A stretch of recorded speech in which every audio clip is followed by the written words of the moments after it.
عمر بيناتكم تقريبا 90 عام، شنو تقول للناس؟ الحب. الحب ما كيعرف لا سن لا حدود.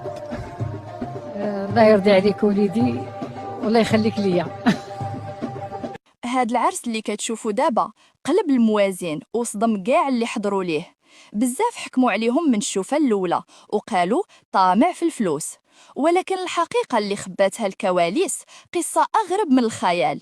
هاد الشاب ياسين عنده 26 عام، جا من مدينة بعيدة باش يخدم وسكن عند الحاجة مينا. ياسين كان وحيد ومقطوع من شجرة ومرض واحد المرضى خايبة، ما لقاش شكون يساعده. الحاجة مينا بقلبها الكبير وقفات معاه، داواتو وكلاتو وتهلات فيه بحال ولدها. ولكن مع الوقت ياسين لقى فيها شي حاجة كبر من مجرد مولات الدار، لقى فيها الوانس والراحة النفسية. فاش قرر يصارح عائلته بغا يتزوج بيها، ناضت القيامة. مقاطعاته وصحابو ضحكوا عليه، قالوا ليه غادي تدي جدك. ولكن ياسين تحدى العالم وقال أنا شريت اللي شراتني فاش كنت ميت، ودار هاد العرس الأسطوري. دابا وانتم كتشوفوا هاد النظرات وهاد التعامل، واش كيبان لكم طامع ولا بصح الحب ما كيعرفش السن؟